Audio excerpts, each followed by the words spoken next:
So I'm gonna hop in here. I don't know why I'm gonna hop in here. There's no reason for me to do this. I'll do it on this phone. Forget that. I'm not doing that.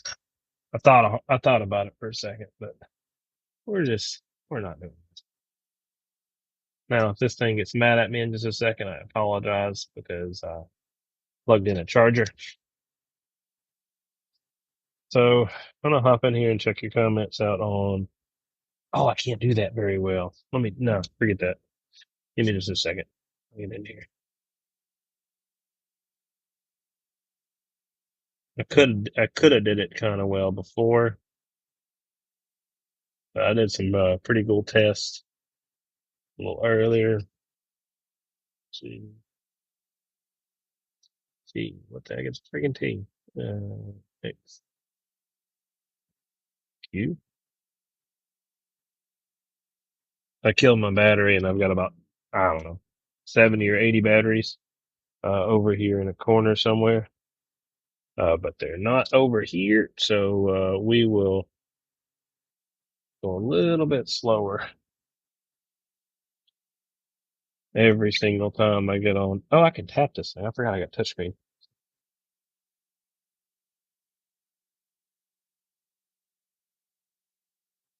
I love having a like freaking touchscreen sometimes. Like you're working on a laptop and you're trying to speed something along, and that's just freaking that's great.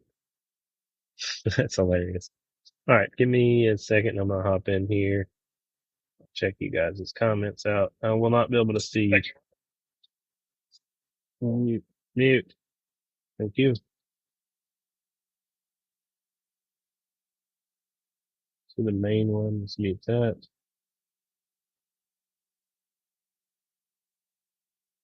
Mute that. All right. So yeah, this is some really unique stuff right here. I'm gonna hop in on YouTube, mine as well, because it takes like 30 seconds to hop in on YouTube, so it's not really a big deal. So what we have here is some half-inch Teflon wire. This stuff is extremely expensive and not like unobtainium, but it's definitely to find out what I needed, it took forever. Um, so I can't see comments here, but we'll try to pull this off this screen real quick, pull it off of here, let's put it on the double screen, see if it'll let me. Let's see the chat. Let's see if the chat box goes away when I do that. Yeah, I don't like that. So we're going to change this real quick. So we need something like this. I'll put that over here. All right, whatever. I'll deal with that later.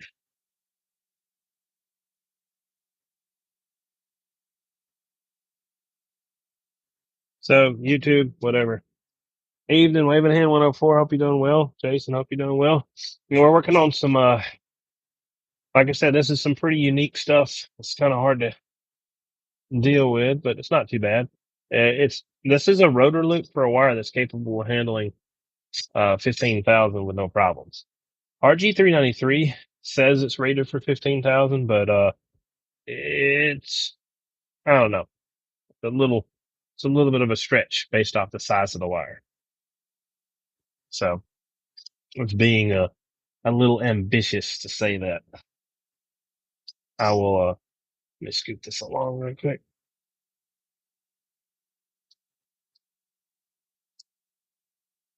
This has got a Teflon dielectric. I'll show you 393 versus this wire right here. Oh, let me grab another piece of 393. It's got a piece that's cut. That's why we got a little easier to tell. You got your RG400, which is right here. So this is RG400. This is the stuff you see me work with quite a bit. And then here is RG393. And you see me work with this stuff quite a bit. But this stuff is just a smidge larger. What do you guys think? But yeah, I can get this all the way up into 1 inch in diameter. So the jacket size would be a bit over an inch, which is ridiculous for power handling with it being Teflon wire. So move that out the way and let's get to work. So I'm building a split feed for this guy right here. So I didn't show you guys as well as I could have.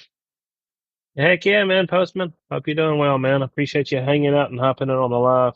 Yeah, I think this is probably a pretty good spot. So all I'm going to be doing is cutting this stuff back and building a proper split feed off of this. So the center conductor, I'm going to keep it still. Sometimes I would actually build a flexible braid, but I already know how this customer is going to set their stuff up. So I'm just going to make it say something like this and split the braid off to here, and then have the center conductor right here. So that's what we're going to be doing. No thanks. I don't know if I'll ever get YouTube chat back. I do apologize to the YouTubers out there waving a hand. Both you fellows out there. I know a couple guys are on YouTube hanging out. Hope you guys are doing well. I will not be able to see YouTube's chat as well because it's just not loading for some reason. But let's get this booger cut. Cut it back to about right here.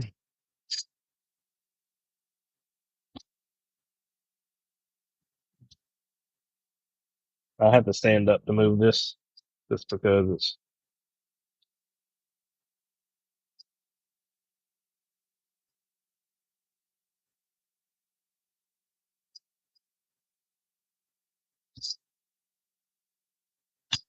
so. See if I cut it deep enough.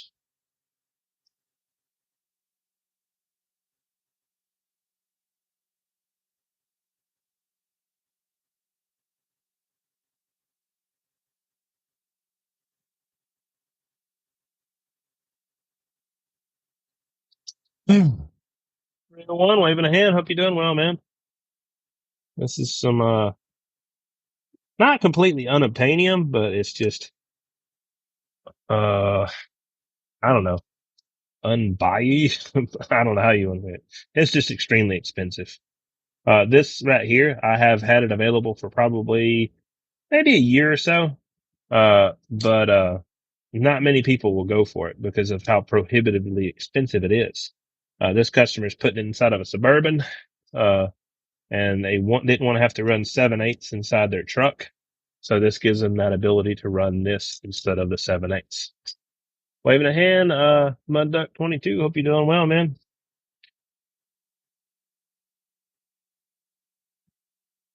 So I've got to cut this back just a little bit further. I didn't get all the way through right there. Should be fine. This jacket is a bit of a more difficult than the FEP jacket that your fluorinated ethylene propylene that your 393 runs. It is way more difficult than your PVC jacket that your 213 and stuff runs. But it's not too bad. I can definitely work with it for sure. I'm just of course taking my time with this stuff because this stuff is, like I said, extremely expensive. You don't want to have a big problem with it. It is double shielded. The second shield is going to be a tin coated shield. So if I was to complain about one thing on this wire, the main thing I would complain about would be the shield that it uses. It uses a tin coated copper shield, which is great. The silver coated copper that the 393 runs, I like it a little bit better. But functionally for what we do, when you're not considering loss and you're just considering power handling and things like that, then it's perfectly fine and is going to work just fine and do a great job. So pull it on that. This is again going inside of a Suburban, so I'm not going to seal this up. The customer is going to have it set up like this. I'll probably throw a bit of heat shrink on it, but that's pretty much it. I've got to get the second shield off from here.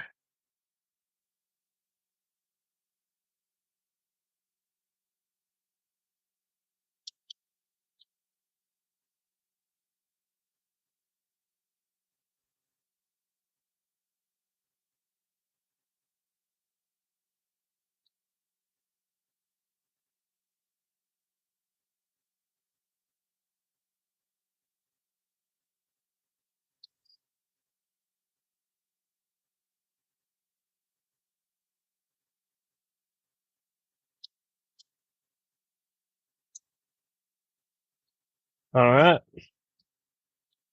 Next is going to be the center conductor. You guys can see this mostly. I'll probably try to zoom in a little bit, see if I can.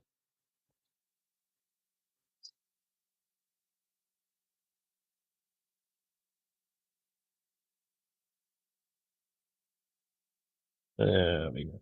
Right there. Best I can give you for the moment. Because I'm going to be flipping this wire all around. So it's just a bit too much to show you guys.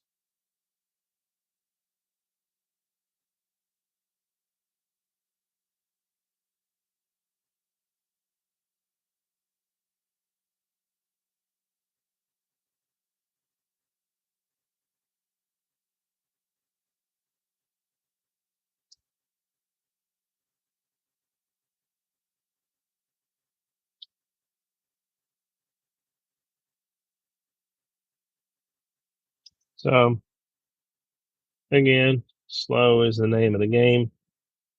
There's no rush in this process because this has got to handle a good amount of power.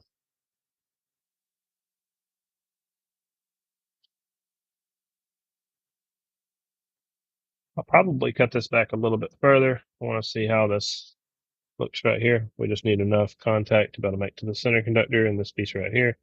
That should be fine.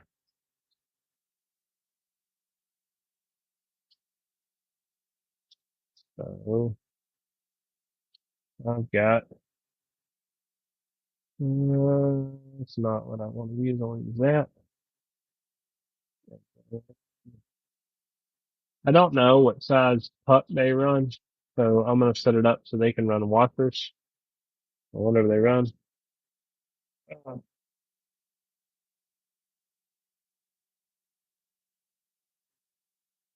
It's a bit too much. I don't want that. I don't know if it's on Bluetooth right now or not. Sorry, guys. But yeah, this is some pretty nice stuff. Well, y'all.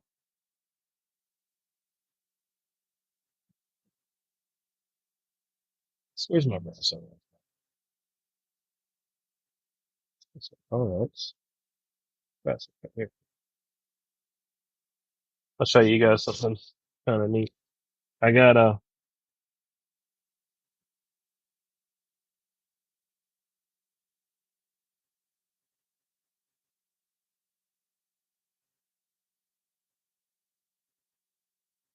yeah, it's nice and pretty right there.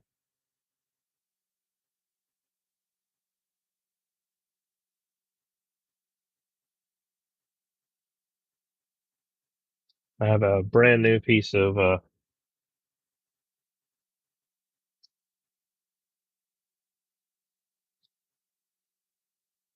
copper.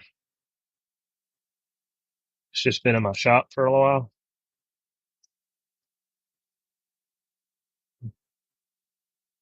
And get her nice and shiny. Make it look good because it's a nice connector. So I might as well.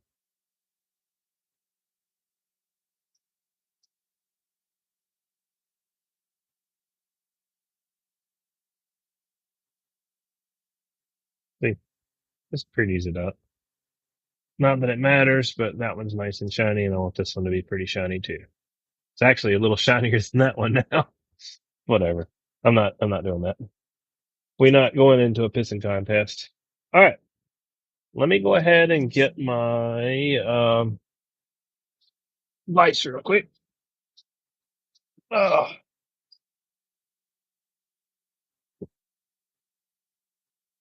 it's over here. It's just kind of heavy. be honest. This wire over here. I'm going to cut this back so it lines up, and we get enough center conductor to go back. So we'll go a little bit deeper. So let's line this up right there. So move this over for now. Let's get that flip flop thing I was doing a little earlier. Just a second. Let me cut this center conductor again. So this is why I zoom out, because I'm working on stuff like this. We're going to outlet on the center conductor and make it, or no. I put an eyelet on it. An eyelet's the way to go for the most part. There's a couple situations where you could make it into a loop, but it, to be honest,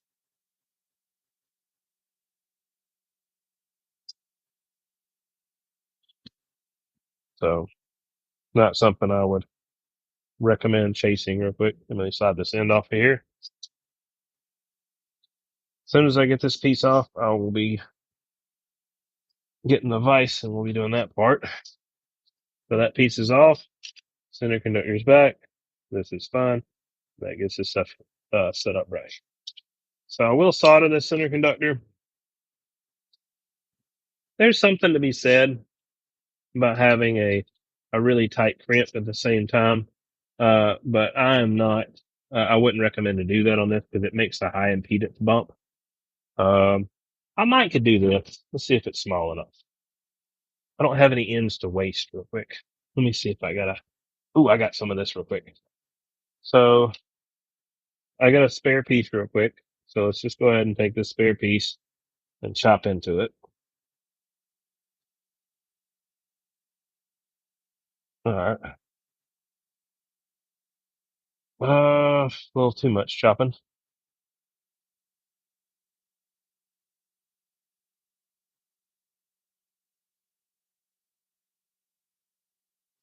Problem is, I'm trying to be impatient and just said it was nice.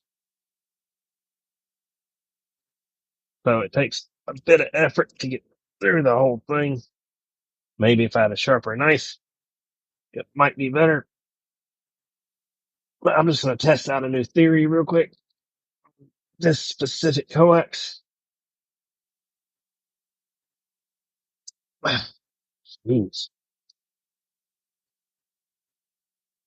All right. I'm not taking as much care with this one, but we're just testing this out real quick. So what I'm going to do is I'm going to take a random end right here, and I'm going to test this because I've never tried. I don't think it's going to work. So I don't think I'm going to do this. No, it's not too much. So I've got some smaller dies, but I'm not going to do that.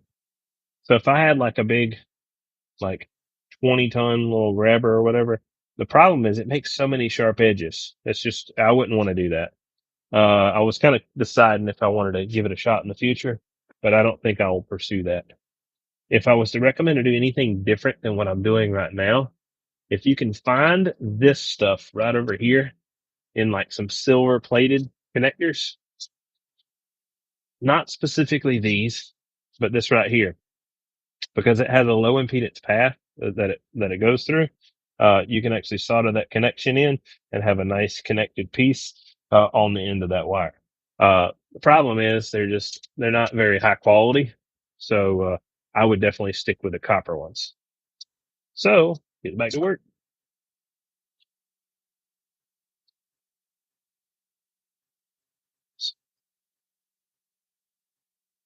Oh, geez, man, that was too heavy.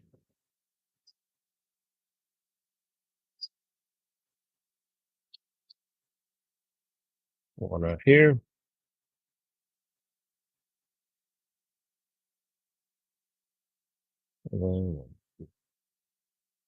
So let's get some solder. Got some right here. I got some right here.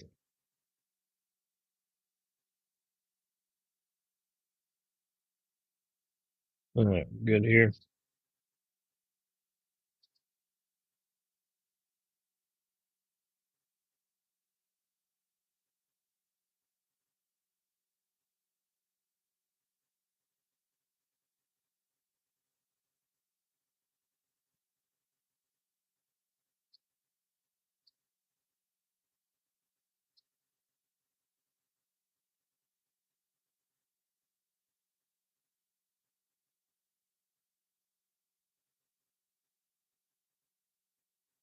Yeah, I've got the whole jacket of the center conductor coated. But now I'm gonna find where they're at. I put my solder and just threw it down and it's up there.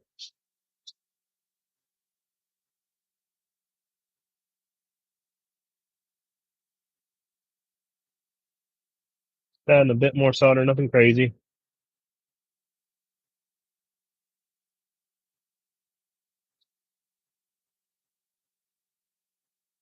A little bit more.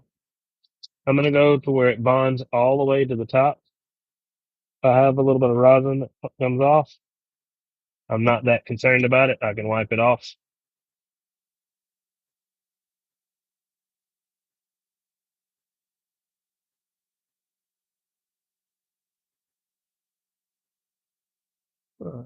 Okay. Did have a little bit of rosin that came out, but nothing crazy.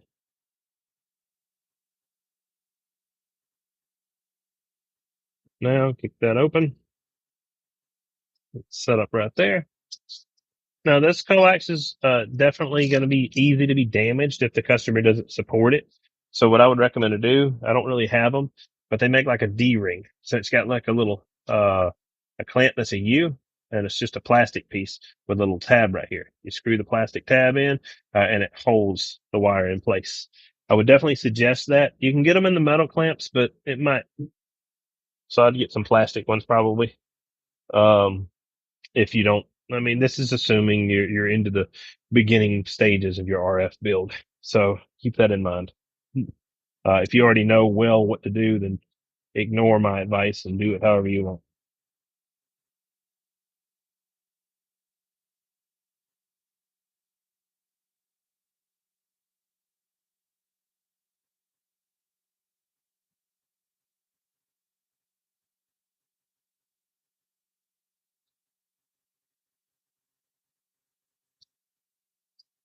All right. Get this towards the end.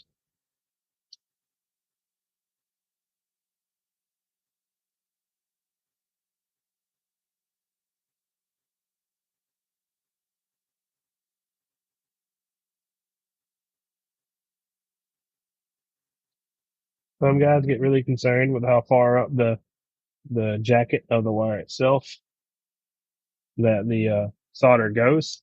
I'm not concerned with this build. I'm concerned with basically power handling. I just want to make sure that it can handle everything it needs to handle. So when you're going and building something like this, there's definitely longevity you put into mine. There's other things that you'll decide.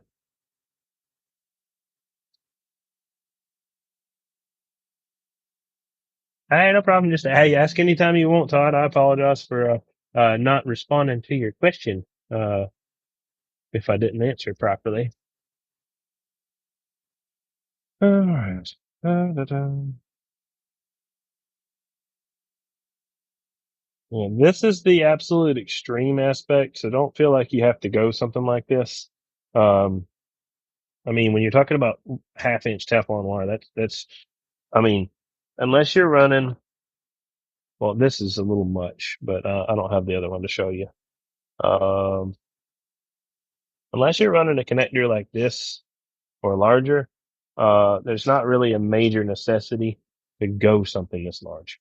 This customer's kind of overkilling it a bit because this connector will fail before this wire does. But this is just what they chose to do. So I'm not going to stop somebody from getting a nice coax and then just changing the connector later.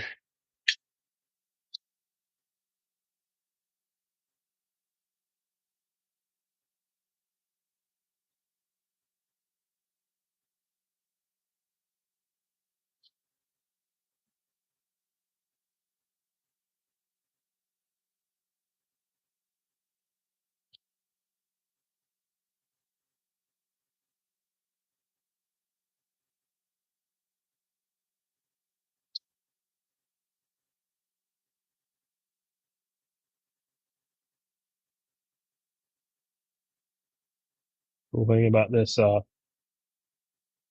rag is it just soaks up all that extra rosin core that would normally be dripping off my edge. So just in case any tries to drip. There we go. Now, what I'm going to do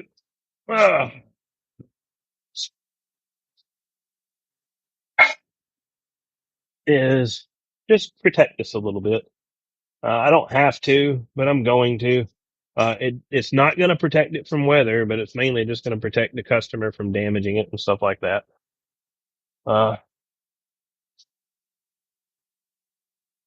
And then, of course, it'll give it a little bit of rigidity and stuff like that.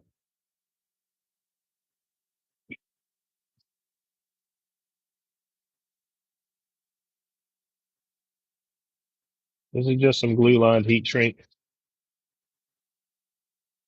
Nothing special. You can get it from a bunch of different places out there. I don't know if I have any more for the shield. I want to have some more for the shield. I don't have any glue line for the shield, so I'll do this. It'll take a lot more to damage the shield than it would the center conductor. The center conductor you could damage if you don't support it properly because it's a solid core. Uh, but the shield, it would take a lot to damage it, really. You'd have to snatch the piss out of it, to be honest. I probably should come up with better words than that. Excuse me for that. I don't know really what the better word is, but you'd have to try to damage it. Let's just say that much. I'm gonna see if I've got a better needle nose than this. I know I do. I just don't see it right here in front of me.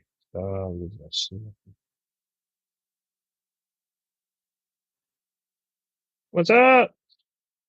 Working on some wild stuff here. Mr. Number One Son, waving a hand, man. Um, I've got to do, like I said, this is some, unique stuff that I talked about already. It's, some 1/2 inch Teflon wire. So I got Teflon wire all the way up to a 1 inch in size. So, kind of wild, to get a hold of some of this stuff. They're proud of it. That's for dang sure. I'll tell you that much. Jeez, you guys want some money. Um, but it's pretty cool nonetheless. I'm looking for some stuff I can rob. I probably shouldn't be doing this, but I'm gonna do it anyway. I don't know. It'll bite me in the butt later, but right now it'll look pretty cool.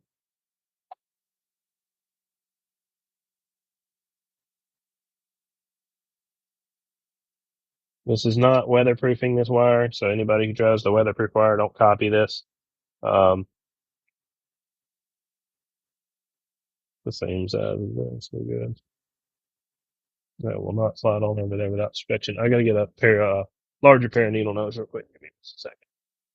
I own like freaking 10 pair of needle nose, so I ought to have one that can do what I need it to do. I just gotta find it.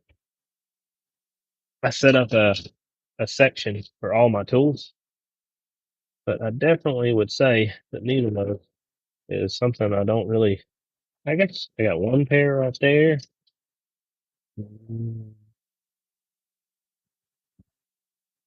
Nah, I don't have it organized at all, but I have one pair at least.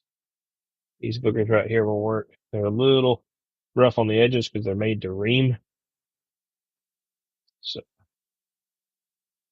I don't get too aggressive with it, it'll be fine.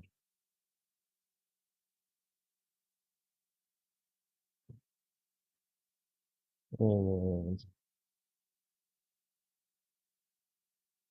now let's use. I've got a tube sitting right here, I'm sure, but what is that? I don't even know what that is. There it is, right there.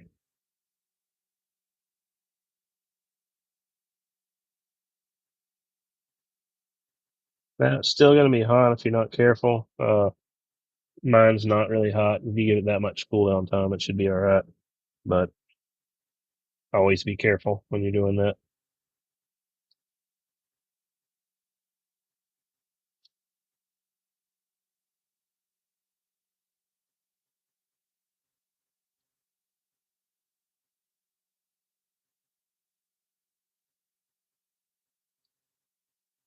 This just looked pretty. That's the only reason I'm doing this. It serves no functional purpose except for just keeping somebody from obviously shorting something out. But I mean, they can still screw it up if they try hard enough.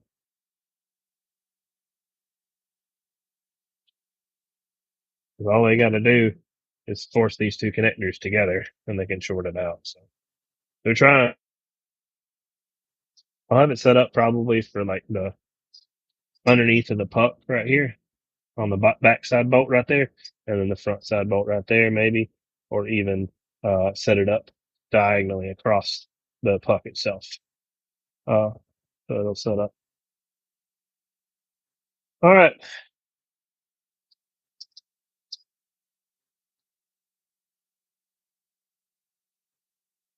There we go. That is all finished up and ready for the customer to run.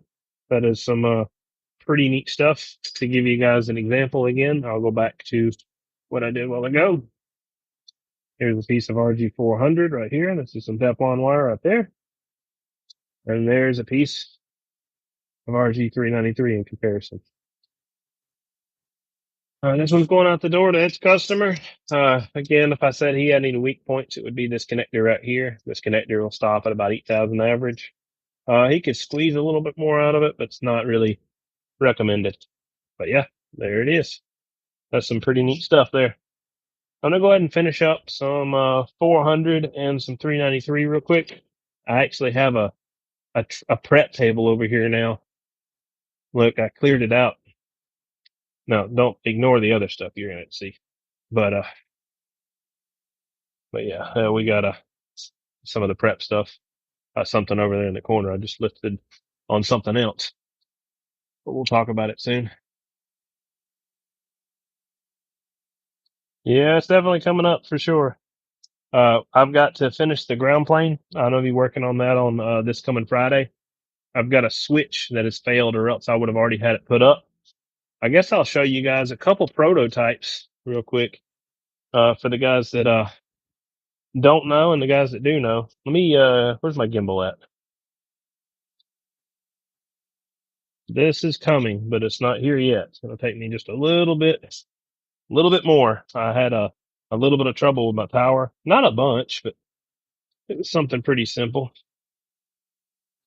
But prototype number one, I can get this thing to hold up.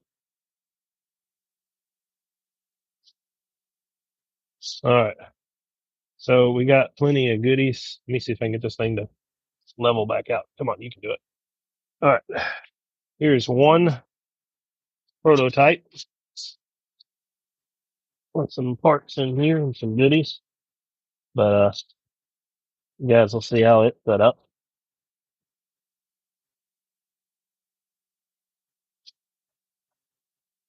It's all wrapped up. But yeah, that's one prototype. It's in this box right here. Next prototype is right on up here. And I got to get it finished up. Then I got some more 7/8 hard line I got to work on. But that's what we're working on now. This little booger is hard.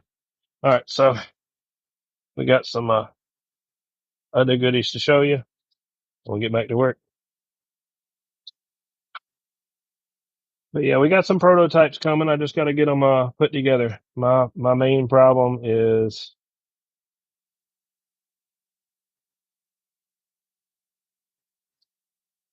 well, I absolutely appreciate the accolades too, for sure. That's definitely a statement and a half. So thank you, thank you. We will have it together shortly, though. We progress is being made, but it's just unfortunately, it's first for me. It's just I'm busy. It's hard. So I tried to get on it this weekend, but I had some other things come up and stopped me. Well, let's go ahead and get this RG400 and some 393 done. So we'll move right on to this. This one's already done. I went ahead and finished this one to do a test. This one right here needs to be done. This one right here needs to be done. And this one over here is done. So I'm going to go ahead and jump right into another split feed, really. So I'll let you guys see how a split feed is done on this one, and then we'll move on to the next.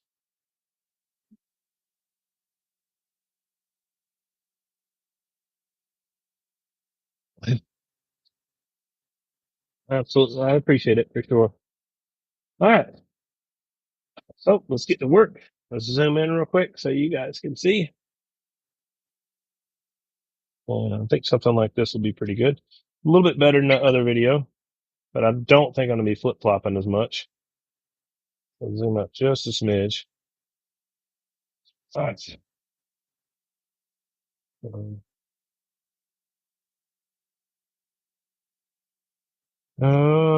Excuse me. I got a honeydew list I got to do real quick. Um,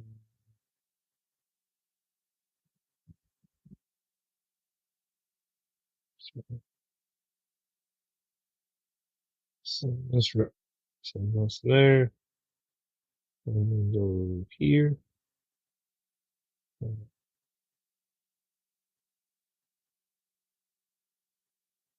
All right, back to you. So I'm doing this again also for underneath the Suburban. So I'm not going to do my connector-based split feeds like I do right here for the 7/8 CIA and for the your 7/16 DIN. I'll be doing a traditional split feed.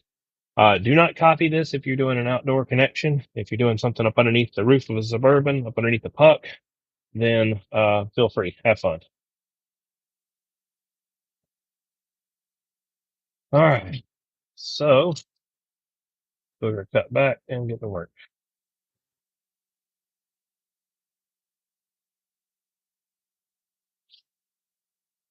Measurements.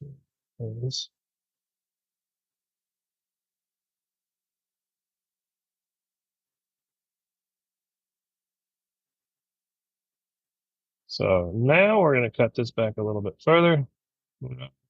About here. This is a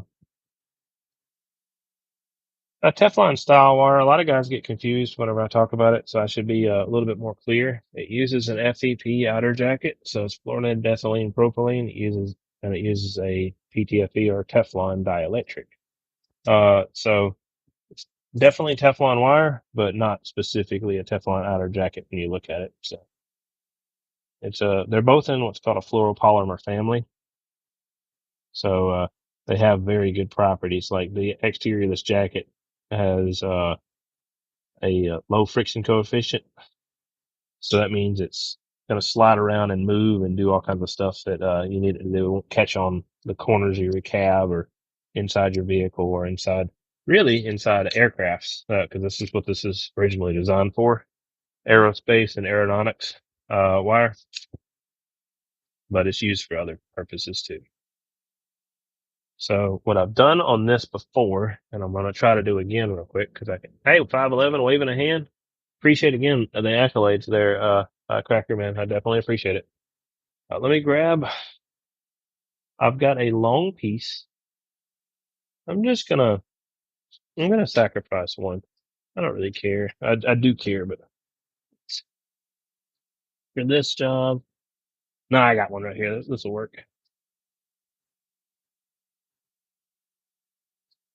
So what I like to do on 393 is something a little bit different than what, you see me do on other wires, just because I can keep the braid super tight and I like doing that.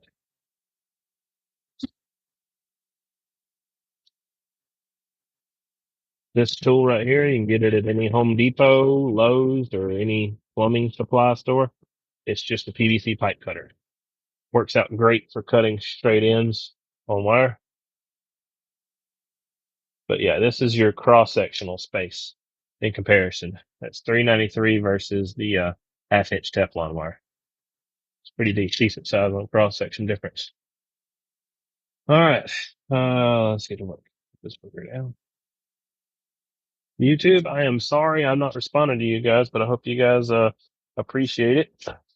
I do some pretty unique wire videos, and some of you guys like it, and other you guys are confused as can be and don't know what the heck it is. So if you would like to know, then feel free to pop on here and ask. These are tutorial-based videos. These are not videos where you have to sit and watch me and act dumb. I definitely don't mind telling you what I'm doing. So feel free that feel free to pop a question out there. There's no dumb question. I've talked to a bunch of you guys on YouTube that are hopping in, uh, and they have no clue what I'm doing. And that's, again, perfectly fine. It doesn't hurt my feelings at all to explain it to you. That's kind of what this page is about.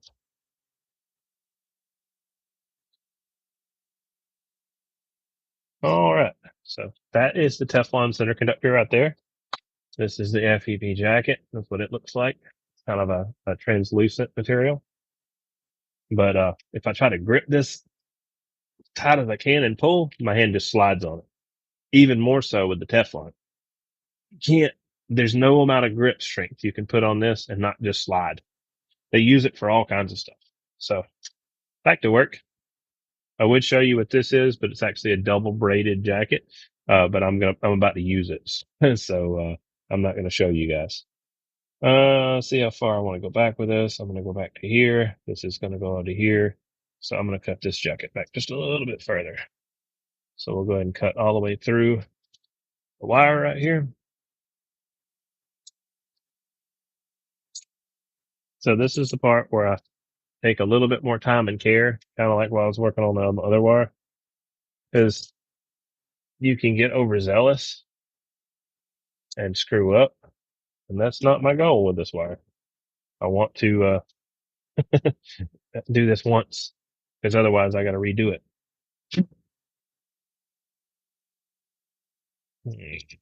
With the braids, something like that, right there.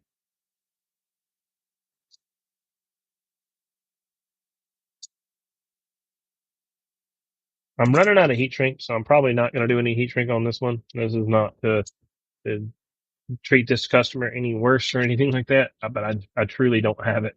So this is, I won't be doing heat shrink on this one. It'll look nice and clean the way it is, though. Again, it's going to be up underneath this person's roof, so it's your traditional split beads that I'll be working on. So I just flatten out this part of it that I'm going to be working with. Back a ways. Flatten out the end of this. And then just wrap this bigger around.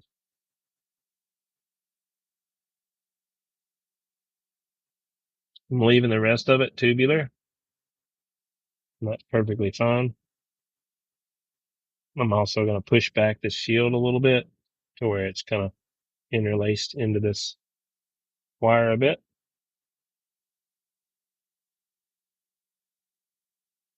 And this is going to get really hot really fast, so I can't really touch it from here. But I'm going to bond this all the way through.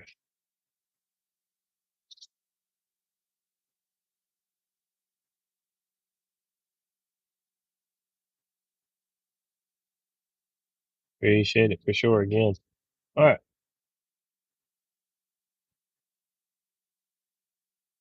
I'm going to clean up this tip on my soldering iron, so it's got a little bit of trash on it. We want to clear that off. Again, appreciate you guys on YouTube. If you guys got any questions, y'all feel free to hop in here, man, for sure. Facebook guys, for sure. I appreciate y'all too. I've got a bunch of you guys, hop in and out for sure. YouTube's, YouTube's been, I don't know, it's been going wild here lately. So, definitely appreciate, all the views and the people checking it out. You guys are appreciated for sure. So I'm going to twist this around just a little bit. I'm going to do just the end of this because it's going to fray if I don't watch it.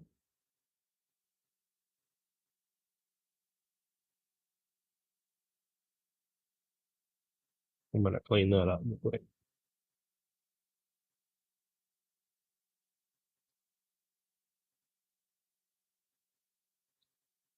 All right, we dropped temperature on our iron. That's what happened. My iron went into standby and I didn't notice it. It happens sometimes. It saves my iron and I'm super happy about that. But, frustrating whenever you're trying to do some soldering sometimes, especially if you don't catch it in time and you're like, what the heck is going on? Much better. So I just need it to wick and bond all the way through, and that's what it's doing. You watch. I should be able to zoom in on this part. I don't think it should be that bad. So let's zoom in so you guys can see. We're working on some coaxial cable, FM. This wire is again, I told you a bit about the wire. It's low friction coefficient wire. I'm doing what's called a split feed. So basically making a terminal based connection. A lot of times when I'm doing exterior mounts, I'll do connections like this, with a split feed like that. So basically I'm setting up two terminals on one side to go to one to split the halves of the element. So there are multiple antennas that are stud mountable. So basically the center conductor and the shield, split and go to a stud mount. So that's what this is allowing this connection to do. This wire is used in aerospace a lot, so it looks a little bit wild to some guys that are used to the regular communications field. Some of the other stuff can be, and is sometimes used in telecom. Telecom's a little bit simpler than this wire right here. It's going to have more of your Heliac style wire. So it's got a corrugated copper, much bigger wire, made for much longer runs and stuff like that. This is made and designed for like small runs, short runs inside of the cab of or the cockpit of an airplane, going from one very sensitive piece of test equipment over to another very sensitive piece of test equipment. Um, if you watch me over here, I'm going to zoom in over here on some other parts real quick. So let's zoom out just a little bit. So see how this connector is based? It goes into that feed point, goes right into that bird meter right there, and sets up right there. But if you look right here, I've got a little tagline that samples off. I'm going to something different right now, but let's just picture and say it goes to this one over here, right? So that goes into this piece of test equipment right here. So that I can run tests and do all kinds of things. So I can check where it is, where the signal is on the spectrum, what kind of wave is coming out from there. I could check adjacent channel power and things like that. I can actually. Oh no, I'm not messing with my thingy. So it'll check. I broke my little tab on this thing. It's a cool little thing, but whatever. So I can check my total adjacent channel power. I can check and see what power is where at what frequency, what dBm that power is down. It just lets me get a lot more accurate into some of my readings. You can see a little bit better on this one. So I can go into just channel power itself. I can actually see what dBm we got down, this power spectral density right there. So it's for test equipment. It's also used in power equipment to measure power, how much power is going one direction or another. So that's just kind of what this stuff does. Maybe that'll help. I need you to ask a question on coax for the new build on the Suburban. I have an idea, but not sure if it's a good idea. Yeah, feel free to message me and I will talk back to you. Just send me a message on this page and I will try to respond back hopefully when this live's over, but I'll probably have to do some shipping, so it might be a little bit later. But definitely just shoot me a message and I will not remember to message you. So definitely make sure you message me so I can cheat a little bit. See how this is getting hot, but it's kind of bubbling and I let it cool off. So this is such a high temperature wire. I can just heat up this whole connection right here. I got to make sure to watch how much temperature I put on it for sure, but I can heat up the whole connection and get it back up to temperature and get to working on it. So I can't hold that. So I'll have to get my other pair of pliers that are sitting right here.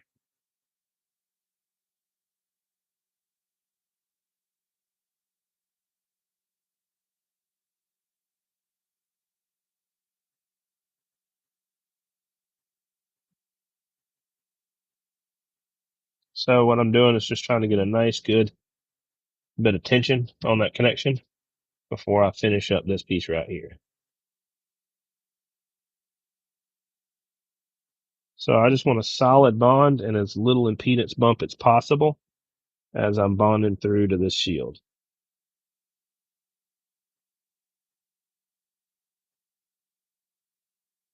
So we're going to flip this over, get to work on this side, on the back side right there.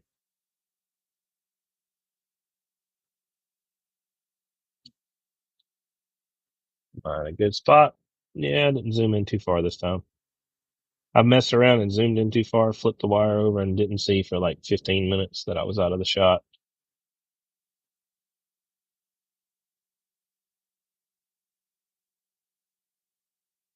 So I'm just bonding this wire all the way through, using lots of solder.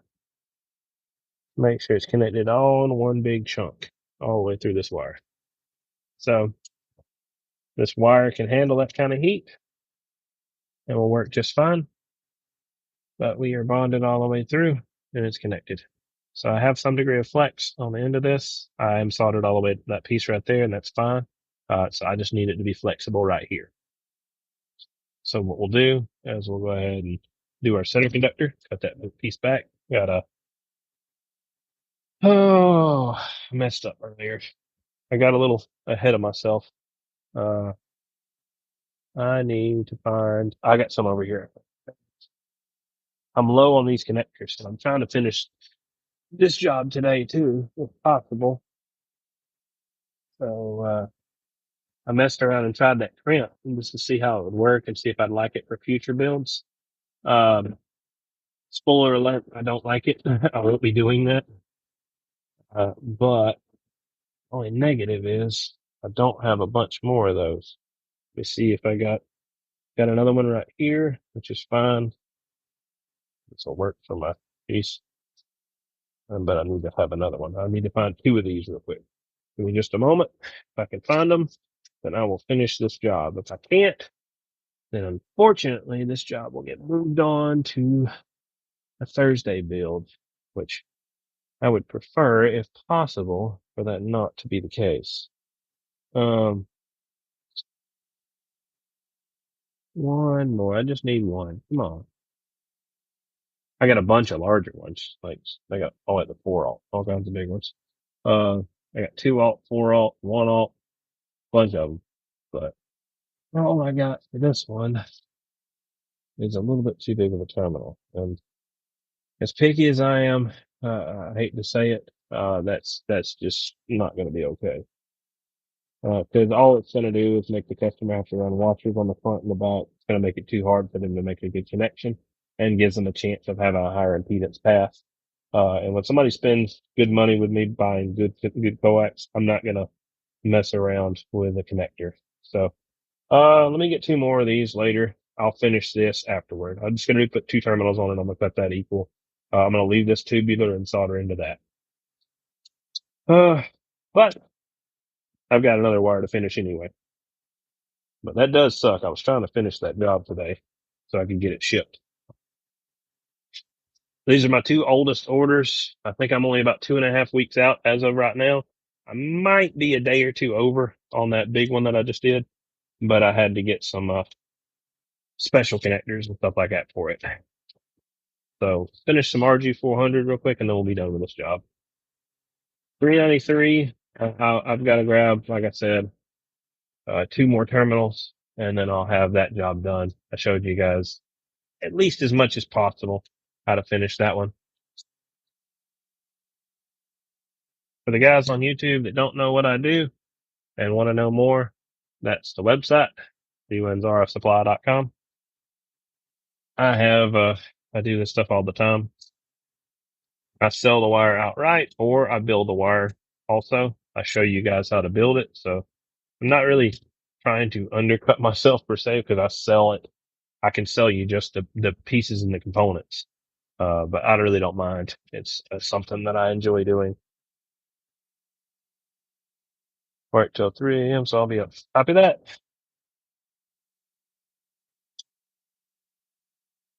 So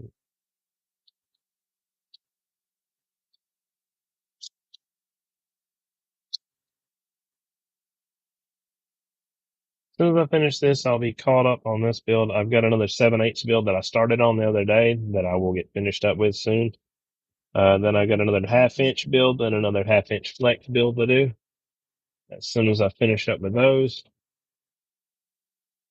then I got another piece of some more 400 to do, and then I'll be done. It's tax season, guys. I always stay busy. So it's part of it. I'm not super busy at the moment, but I definitely do have enough work to keep me at my 2.5 week deadline for sure. If I can drop it down to 2 weeks, sometimes I'll drop it down to 2 weeks, but 2 weeks is usually about how late I stay, or how backlogged I stay. I've been as far as 4 weeks before, but I do my best not to get that far back.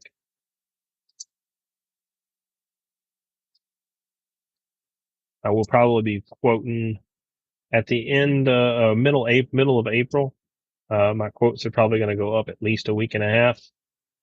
So I might have a 4 week quote around that time, because there's a lot of events happening and I'm going to be, going to at least two of them. So keep that in mind for if you're trying to get something done for springtime, order it before April. Otherwise it may end up being the end of April by the time you get it.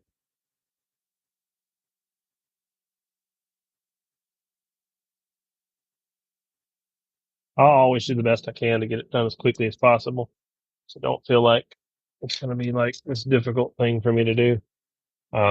But I will try to be accurate with my quotes too. I'm not going to try to promise you the world when I know it's going to take me a while.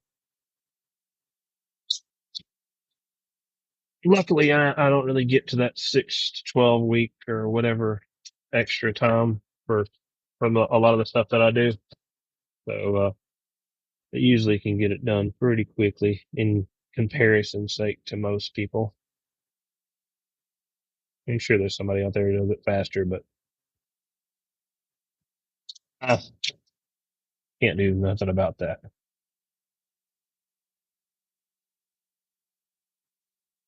So I say it's a one man show. I do have some help every once in a while, but not really for like building wire and stuff. At some point in time, we'll put them to work. But as of now, it's a one man show. We're calling it.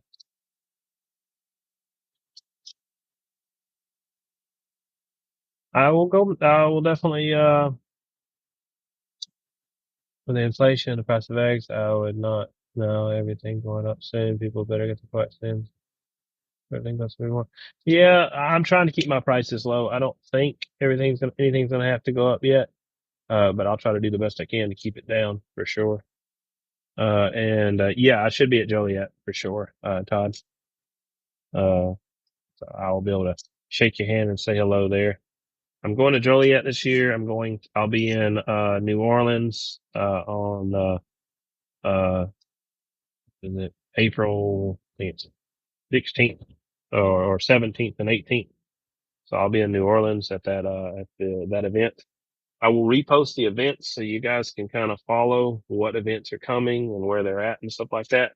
And if you guys can make a local event, definitely feel free to do it. There's definitely a lot of cool people there for sure. A lot of kind and friendly guys too. I don't have a whole lot of Hamfest posted up because there's a whole website for Hamfest. So I think I'll probably post like the website to be able to find all the Hamfest for now. At some point, maybe I'll get individual flyers if they're set up like the other, um, hobbyists are. But I'm going to try to go to at least Dayton this year if possible. I got to figure out when Dayton is. I see the date, but I need to know the exact date and plan for it. Hopefully it's not on any conflicting dates, but,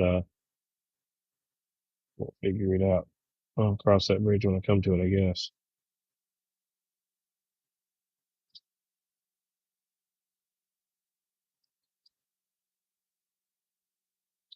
A little bit more to this. So what happens sometimes is the end of this wire will have like a little inclusion. I've zoomed in on it quite a bit before in the past.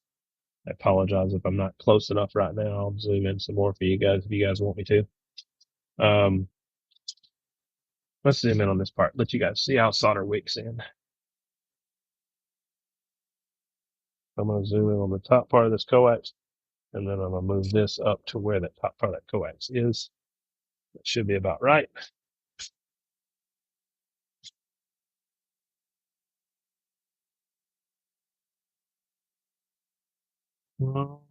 Okay.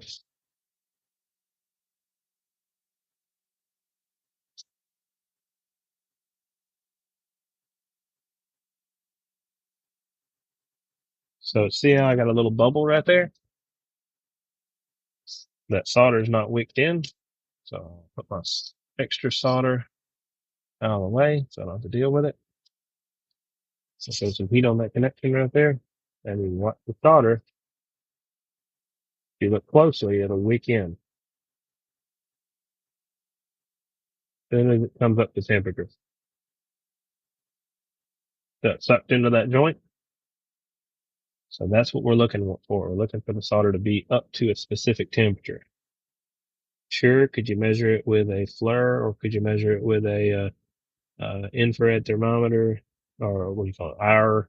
An hour thermometer reader. Yeah, sure. But what it comes down to is it's just look for the solder to wick in. When the solder wicks, that's the proper temperature. You can go over temp and you can allow it to suck all the way through the joint and it won't work properly. It'll just flow to the bottom. So kind of keep that in mind. I don't know if I'm still going to be in the shop with this, but I apologize in advance if I didn't, line this up properly. Hold it down. It should be fine. For some reason, YouTube's way behind Facebook. Clue why. Let's try to fast forward YouTube real quick.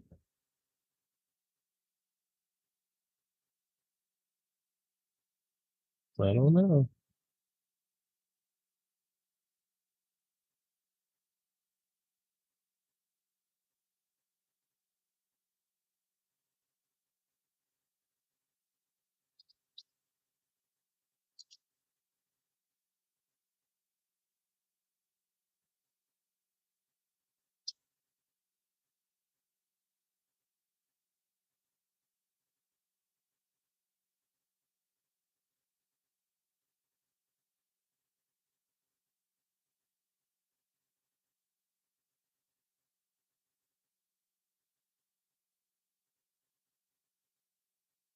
All right. Wicked all the way in. One more to go. So this one's kind of awkward because I have to hold the coax halfway up at the same time. I gotta push this little bitty piece of braid back in there.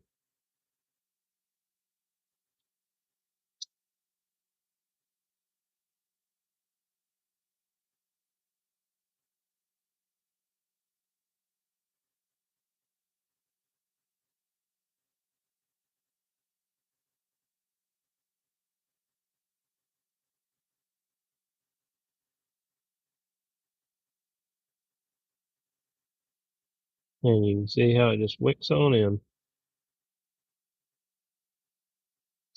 There we go. A little small inclusion, so let's clean that up.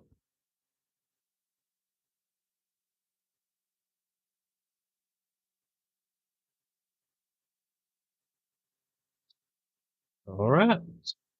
So we want to clean off our rosin off the end of the wire. And if I can get in the right shot, let's see if I got it right now. So zoom, zoom, zoom.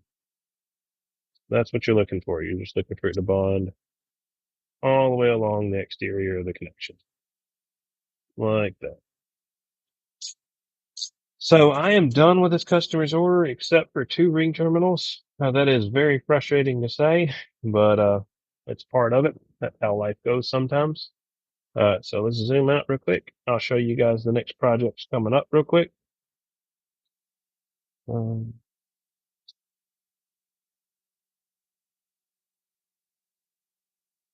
again, absolutely. Again, still appreciate the accolades there, Cracker, for sure. It's definitely appreciated. All right, let me show you guys the next projects that's coming up. Got some parts over here that I got to get a hold of.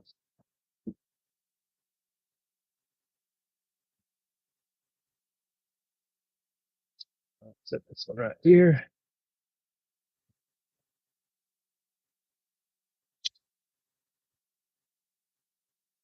Put this right here. Yeah, move some parts around real quick so I can get to what I need to get to. and then I'll show you guys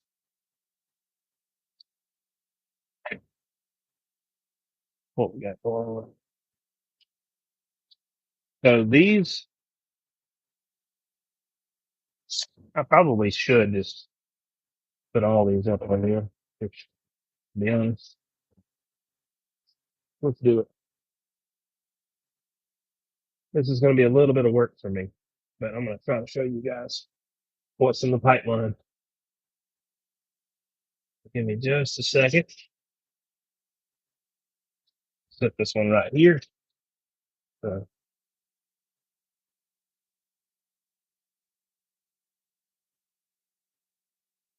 First one coming up.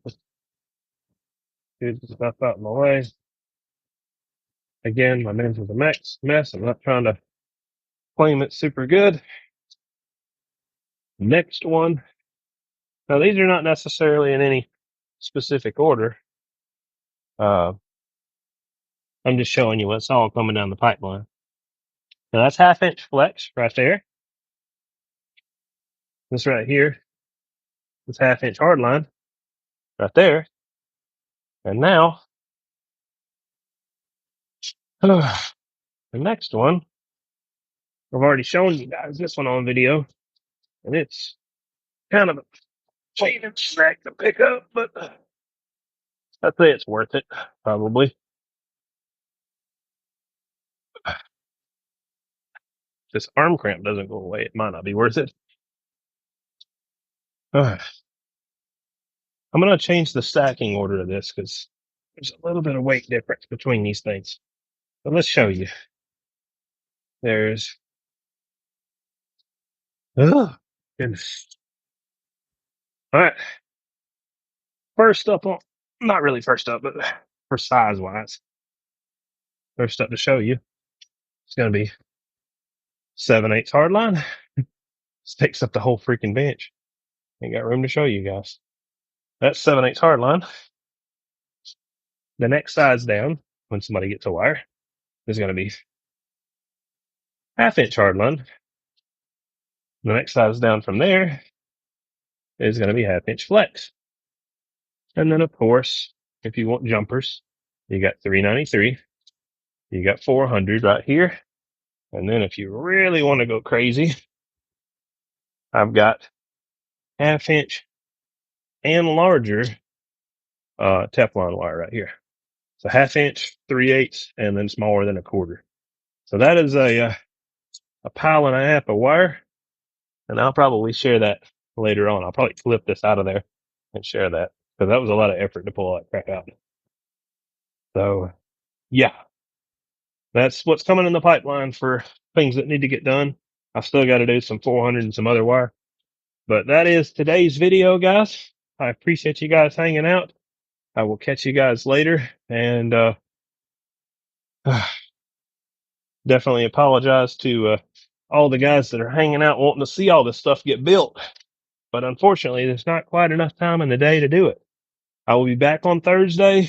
I'll be doing some more of these, and then you'll see them come throughout the week as I'm building these wires, because each one of them's got to get done, and every one of them, if I can help it, I will be doing them live. And then tomorrow, not tomorrow, but what is today? Is today Monday? Let me check. Yeah, today's Monday. Yeah, tomorrow. Tomorrow I'll be doing this, not Thursday. So tomorrow I'll be doing this, and we'll be doing whatever else needs to be finished up in the day, and then we'll be moving on to the rest of the week. Appreciate you guys. There's a lot in the pipeline, a lot of stuff going out. This, of course, is some of the split feeds that I do right here. That's a 7/8 split feed that's going to go on one of them, 7/8 TIA, and the other one is a DIN split feed that I have as an extra at the moment. All right, today's over. Appreciate you guys. Thanks for hanging out, and I'll catch y'all guys later.